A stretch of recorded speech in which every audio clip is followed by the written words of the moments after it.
നമസ്കാരം. പുതിയ വീഡിയോയിലേക്ക് ഏവർക്കും സ്വാഗതം. കഴിഞ്ഞ കുറച്ച് നാളുകളായി പീഡനങ്ങളുടെ പരമ്പരകളാണ്. കഴിഞ്ഞ ദിവസം ഒരു അധ്യാപികയോട് തുറന്നു പറഞ്ഞ് 2 പെൺകുട്ടികൾ രംഗത്ത് വന്നിരിക്കുകയാണ്.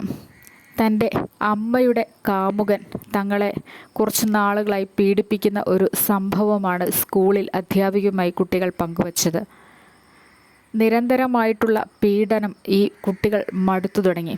12ഉം 10ഉം വയസ്സുള്ള കുട്ടികളെ നാളുകളായി ഈ രണ്ടാനച്ഛൻ പീഡിപ്പിച്ചുകൊണ്ടിരിക്കുകയാണ്. ആദ്യത്തെ ഭർത്താവ് കൂടെയില്ല.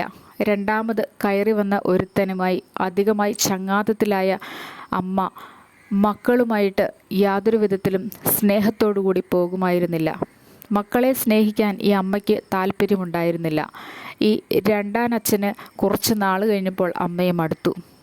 എങ്ങനെയെങ്കിലും അമ്മയിൽ നിന്ന് രക്ഷപ്പെട്ടു പോകണം എന്നുള്ള ആഗ്രഹത്തോടുകൂടി മക്കളുടെ മേലായി നോട്ടം. മക്കളെ പീഡിപ്പിക്കുന്ന സമയത്തെങ്കിലും അമ്മ തങ്ങളെ ഓടിക്കും എന്ന് രണ്ടാനച്ഛൻ ആഗ്രഹിച്ചു. പക്ഷേ അമ്മയ്ക്ക് രണ്ടാനച്ഛൻ എന്നും കൂടെ വേണമായിരുന്നു. അങ്ങനെ ഇതിന് ബലിയാടായി മാറിയത് 12ഉം 10ഉം വയസ്സുള്ള പാവം പിഞ്ചു കുഞ്ഞുങ്ങളാണ്.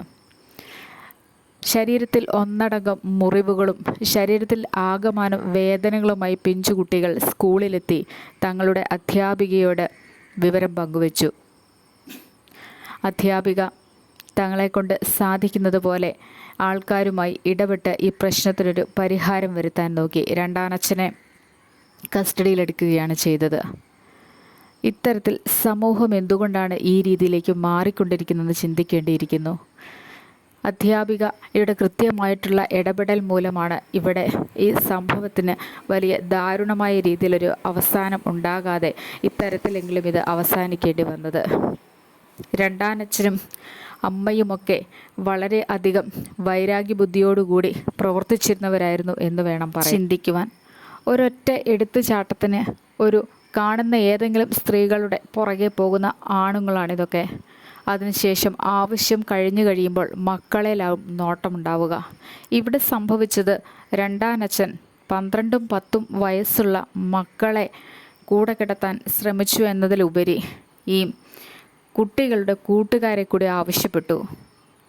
വളരെയധികം ബുദ്ധിമുട്ടിലും പ്രയാസത്തിലുമായ ഈ പെൺകുട്ടികൾ അങ്ങനെയാണ് പുറത്ത് ലോകം അറിയുന്നതിന് കാരണമാകത്തക്ക രീതിയിൽ അധ്യാപികയെ ഈ വിവരം അറിയിച്ചത്. നിങ്ങളുടെ കൂട്ടുകാരികളെ കൂടെ കൊണ്ടുപോവാ വീട്ടിലേക്ക് എന്നുള്ള ആവശ്യം ഇവരെ അത്യധികം വേദനയിലാക്കി. ഇവർക്ക് മാനസികമായിട്ട് തകരുന്ന ഒരവസ്ഥയിലേക്ക് വന്നു. കാരണം ഇതെങ്ങനെ പുറത്തു പറയും?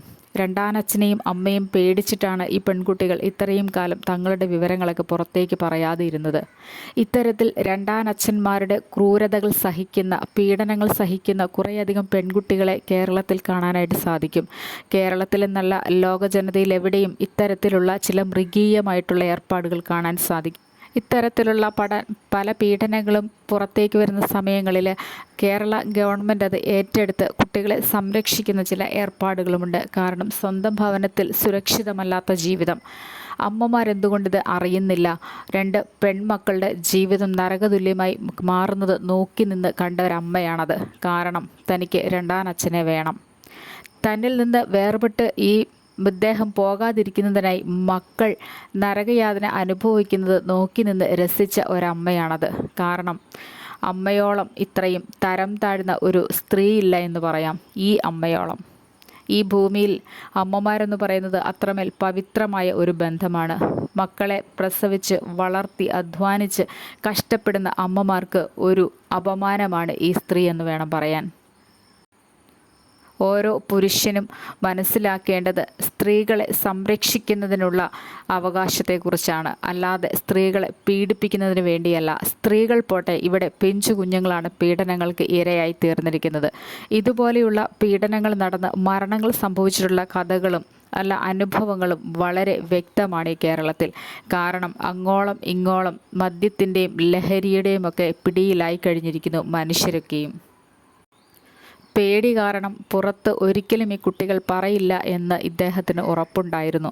പക്ഷേ സ്കൂളിൽ ഇത്തരത്തിലുള്ള പീഡനങ്ങളും കുട്ടികളുടെ ബുദ്ധിമുട്ടുകളുമൊക്കെ മനസ്സിലാക്കാൻ അധ്യാപികമാരുണ്ട്. അധ്യാപകരോട് അവർ അവരുടെ വിഷമങ്ങൾ പങ്കുവെക്കാറുണ്ട്. ഓരോ കുട്ടിയും അവരുടെ വീട്ടിൽ അനുഭവിക്കുന്ന സന്തോഷങ്ങളും സങ്കടങ്ങളുമൊക്കെ അധ്യാപകരോട് വന്ന് പങ്കുവെക്കും. പലപ്പോഴും അധ്യാപകർ അത് കേൾക്കുകയും അതിന് തക്ക പരിഹാരങ്ങൾ കാണുകയും ചെയ്യാറുണ്ട്. ഇത്തരം സംവിധാനങ്ങൾ വളരെ അഭിനന്ദനാർഹമാണ്. സ്കൂളുകളിൽ കൗൺസിലിംഗ് പോലുള്ള ഏർപ്പാടുകൾ ഉള്ളതുകൊണ്ട് തന്നെ പല കുട്ടികളും വീട്ടിൽ നടക്കുന്ന കാര്യങ്ങളെല്ലാം സ്കൂളിൽ അറിയിക്കാറുണ്ട്. ഇതുവഴി കുട്ടികൾക്ക് ഒരു മോചനം ലഭിക്കാറുമുണ്ട്. പലപ്പോഴും പല സ്വന്തം പിതാക്കന്മാരിൽ നിന്ന് പോലും ഇത്തരം അനുഭവങ്ങൾ നേരിട്ട പെൺകുട്ടികളെ അറിയുവാൻ കഴിഞ്ഞിട്ടുണ്ട്. ഇത്തരത്തിൽ പെൺകുട്ടികളെ പീഡിപ്പിക്കുന്ന നരാധമന്മാർക്കെതിരെ നടപടികൾ എടുക്കേണ്ടതല്ലേ? ഓരോ ദിവസവും അമ്മമാരും മക്കളും അപ്പന്മാരുമായിട്ടുള്ള വഴക്കുകളും ഇത്തരത്തിലുള്ള പ്രയാസങ്ങളും പ്രതിസന്ധികളുമാണ് വാർത്തകളായി മുമ്പോട്ട് വന്നിരിക്കുന്നത്. ഇവിടെ രണ്ടാനച്ഛൻ ഏതായാലും പിടിക്കപ്പെട്ടു. രണ്ടാനച്ഛനെ കുരുക്കുന്നതിന് പെൺകുട്ടികൾ ധൈര്യം കാണിച്ചു എന്ന് വേണം പറയാൻ. മക്കൾ സുരക്ഷിതമായിട്ട് ഏതെങ്കിലുമൊക്കെ ഇടങ്ങളിൽ കഴിയട്ടെ എന്ന് ആഗ്രഹിക്കുകയാണ് ചെയ്യുന്നത്.